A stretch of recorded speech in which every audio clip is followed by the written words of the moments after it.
குருவாய் திருப்பெருந்துறையில் அருளிய கோலம் காட்டி வருகின்றான். திருவாய் மலர்ந்து வேதம் உரைத்த திருவாசகத்தான் வருகின்றான். மதுரை மாநகர் குதிரை சேவகன் மறுபடி ஒரு முறை வருகின்றான்.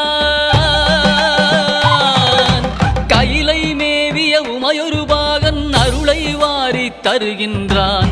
அண்ணாமலையான் வருகின்றான், அருளை வாரி தருகின்றான். அண்ணாமலையான் வருகின்றான், அருளை வாரி தருகின்றான்.